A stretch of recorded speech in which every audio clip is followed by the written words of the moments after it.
Olá meus irmãos, a paz do Senhor Jesus. Desculpa eu estar aqui um pouco assanhado aqui. Meus amados, nós queríamos falar aqui um pouquinho de escatologia para os irmãos. A introdução à escatologia bíblica vai estar narrando aqui o seguinte: que é a escatologia bíblica?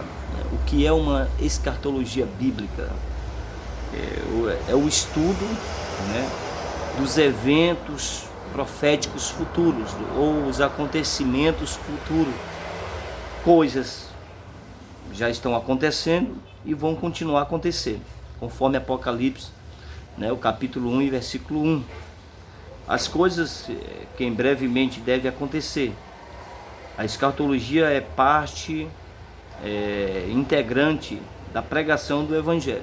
Mateus capítulo 24, versículo 14, vai estar falando o seguinte, vai estar dizendo assim: e este Evangelho do Rei será pregado em todo o mundo, em testemunho a todas as gentes, e então virá o fim. Então, meus amados irmãos, nesse momento, para se cumprir, né, todos os adventos futuros, acontecimentos que hão de acontecer, precisa que o Evangelho seja pregado a toda criatura, né? Os eventos escatológicos fazem parte do plano divino e eterno através dos séculos, conforme Efésios capítulo 3, versículo 11. Eu vou estar lendo aqui para os irmãos, eu espero ser um pouco ligeiro aqui na Bíblia. Efésios capítulo 3, versículo 11, que diz assim, a palavra do Senhor, vai dizer assim, segundo o eterno propósito que fez em Cristo Jesus, nosso Senhor, né? Que diz, segundo o eterno propósito que fez em Cristo Jesus, nosso Senhor, né? Ou seja, a raiz do tempo escatológico, da escatologia, aparece no original. A passagem como Mateus 20, versículo de número 8. Vamos lá para Mateus 20, versículo de número 8, que nós vamos encontrar aqui falando aqui sobre os tempos, né, escatológico, ou seja, sobre os acontecimentos futuros. Vamos estar vendo, estou aqui fazendo isso aqui, amados, que é para tentar passar para você algum tipo de informação do que está acontecendo, porque muitos estão dizendo que é o fim do mundo, não sei o que, aí por cada momento, cada movimento que acontece, as pessoas estão falando que é sinal dos tempos, porque é o fim do mundo, é por causa disso. Então a gente tem por intenção de estar ajudando os irmãos a entender. Mateus capítulo 20, versículo 8 vai estar dizendo assim: e aproximando-se a noite, diz o Senhor da vinha ao seu mordomo, chama os trabalhadores e paga-lhe os salários, começando pelo derradeiro até os primeiros. E aí nós vamos ver que ele vai estar falando que vai começar pelos derradeiros até chegar aos primeiros, né? Vamos lá. Isso são de eventos futuros que iria acontecer. Em João 7,37, que diz: no último dia Jesus se exclamou. Em João 7,37 vai dizer: no último dia Jesus exclamou: quem tem sede, venha a mim e beba, que eu vos darei da água da vida. Esse é a convocação do Senhor, o chamado dele. Atos 1, versículo 8, é muito conhecido, eu gosto muito. Isso é um versículo apoiado para as missões. As missões, elas são apoiadas em cima desses versículos. Atos 1 e 8, né? Que vai falar até os confins da terra. O evangelho deve ser pregado em Samaria, em Judeia, em Jerusalém, até os confins da terra, né? Então é uma missão para a igreja, para que os acontecimentos que estão previstos para acontecer venham realmente acontecer. Necessita da pregoação do Evangelho, de nós expandirmos, de nós não estarmos tímidos, ocultos. Fique em casa, né? Nós obedecemos, fique em casa. Use máscara, nós obedecemos máscara. E aí o Senhor Jesus está dizendo, prega o Evangelho, né? Prega o Evangelho, para que nós venhamos obedecer mais do que obedecemos às normas não dos decretos governamentais, né? Não na Constituição, porque decreto não está na Constituição. Decreto é algo de um governo local. Então vamos aqui.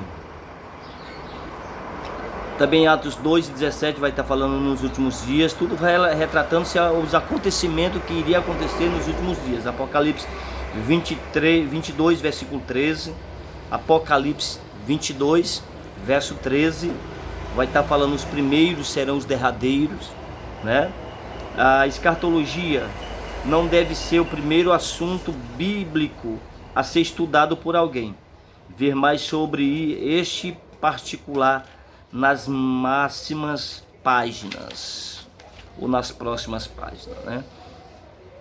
Algumas das coisas disso, né? Algumas causas disso que acontece, né? Primeiro, é a falta de afinidade do crente com o Espírito Santo. O autor da Bíblia, João 16, versículo 13, 2 Pedro 1:21, desse crente, né? Diz aqui assim, ó, daí, portanto, falta de introspecção espiritual desse crente. 1 Coríntios capítulo 2, versículo 10 ao 14, né? A falsa aplicação de texto bíblica pelo crente nos seus diversos empregos, né? Tendo em vista a exegese e a hermenêutica bíblica. A exegese, né? É a arte de interpretar, em que você tem a exegese e a exegese. Exegese e exegese. Que essa palavra, exegese, quer dizer de você pegar a palavra da Bíblia e lançar para as pessoas. Exegese é você pegar o texto bíblico e pregoar para as pessoas. Você está fazendo uma exegese, uma explicação para as pessoas, né? E a exegese é quando você vai você mesmo buscar na Bíblia para você mesmo, que você vai se alimentar dela. Então a exegese, ela leva você para dentro da Bíblia. Vamos lá. Vamos aqui, mais aqui na frente. Eu vou ler aqui a passagem bíblica, tá? 1 Coríntios, capítulo 2, versículo 11. 1 Coríntios 2:11 vai estar falando o seguinte. Eu preciso ser bem rápido aqui na Bíblia, que diz assim, ó: porque qual dos homens sabe as coisas do homem, senão o Espírito do homem, que nele está? Assim também ninguém sabe as coisas de Deus, senão o Espírito de Deus.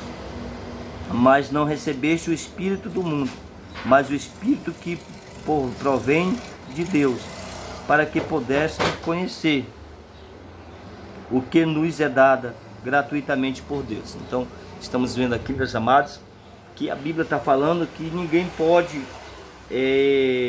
entender a Bíblia se o autor da Bíblia não estiver em nós. Quem é o autor da Bíblia? É o Espírito Santo. Quem é que conhece o seu interior, o seu pensamento agora, que está me assistindo? Quem é que vai entender você? Quem é que vai olhar para você e vai ver alguma coisa que você está pensando? Ninguém, a não ser o seu próprio Espírito que está dentro de você. Como é que eu vou conhecer Deus se não for o Espírito de Deus que está dentro de Deus? Então, através do Espírito de Deus é que me faz ter uma compreensão das coisas de Deus. Sem Espírito Santo não tem como nós ter revelação. Não tem como nós ter revelação da palavra, não tem como nós ter revelação de visões, em sonhos, e de N formas Deus se revela. tá? Deus se revela de N maneiras, né?